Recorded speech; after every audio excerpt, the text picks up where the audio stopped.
वाह, क्या आईपीओ है। एक दूसरा आईपीओ जो आज खुला है, मतलब 2-3 आईपीओ जो खुले हुए हैं उनमें 2 आईपीओ तो आज ही बंद हो रहे हैं। रूबिकॉन रिसर्च, ये फार्मा रिलेटेड आईपीओ है, 15 गुना थोड़ी देर पहले तक सब्सक्राइब हो चुका है। 9 से 13 अक्टूबर तक आईपीओ खुला रहेगा और 1377 करोड़ रुपए का ये टोटल आईपीओ है।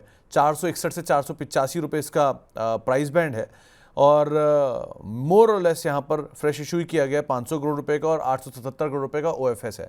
सो रूबिकॉन रिसर्च को आप कैसे देख रहे हो?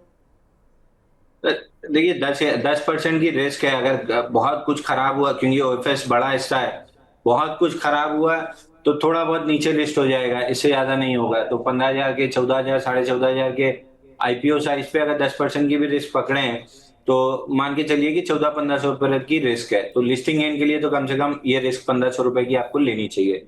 तो लिस्टिंग गेन के लिए अप्लाई करें, उसके बाद देखेंगे क्या करना है। कैनरा रोबेको एएमसी का आईपीओ तीसरा दिन करीब 0.85 टाइम्स यानी मोर लेस 85% सब्सक्राइब हो चुका है। ये आज आखिरी दिन है। 1326 करोड़ रुपए का ये टोटल आईपीओ है, जिसमें 1326 करोड़ पूरा का पूरा ओएफएस है। 15,000 रुपये की एप्लीकेशन है, 253 रुपये से 266 रुपये इसका प्राइस बैंड है। इसको आप कैसे रीड कर रहे हो?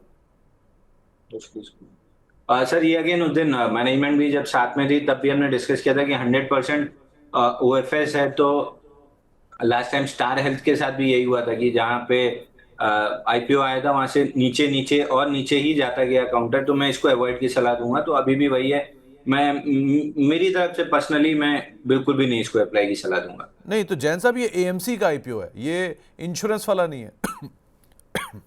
मेरे को 100% आईपीओ से थोड़ी सी दिक्कत होती है सर, बट अगर ग्रे मार्केट प्रीमियम देखें तो वहां भी 0 है, मतलब बहुत ज्यादा नहीं दिख रहा है। तो कोई वजह नहीं समझ में आ रही कि करना चाहिए। बट अगर एक बार किस्मत, देखिए मेरा हमेशा मानना है 15,000 का एप्लीकेशन है, आपका कुछ बहुत बिगड़ नहीं जाएगा। 10-12-15% के लॉस में 1500-1700 से ज्यादा का लॉस होगा नहीं।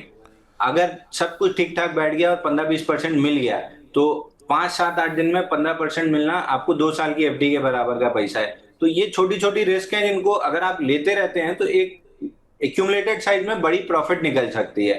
तो उस हिसाब से अगर उस मानसिकता से आप चल रहे हैं तो बिल्कुल अप्लाई कर लीजिए। बट अगर प्रॉपर चेकलिस्ट के हिसाब से चलेंगे तो पहले ही 100% ओएफएस है तो पहले ही पे वो हट जाएगा। तो अगेन वही चीज है कि एक लॉट अप्लाई करने में कुछ खास बिगड़ना नहीं है, कर देना चाहिए। केनरा एचएसबीसी लाइफ, इसकी मैनेजमेंट हमारे साथ जुड़ी थी और 15% सब्सक्राइब हुआ है अब तक। आज दूसरा दिन है। 100 से 106 रुपये इसका प्राइस बैंड है। 2517 करोड़ रुपए जुटाने की योजना है, जिसमें ओएफएस है 2517 करोड़ रुपए के आसपास का। क्या करना चाहिए इसमें जैन साहब? इनका भी अगेन सर ओएफएस है पूरा, तो आई वुड अवॉइड। बट फिर वही है ना, 15,000 में क्या बिगड़ेगा, 1,000-1,500 रुपए।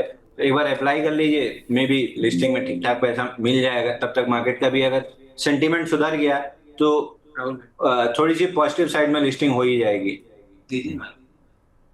ओके, चलिए। तो ये 3 आईपीओ जो कि आज खुले हुए या फिर जिनका आज 2 का लास्ट डे है, 1 का दूसरा दिन है, और साथ साथ टाटा कैपिटल, एलजी आईपीओ थे। तो वाह के आईपीओ को ही समेटते हैं।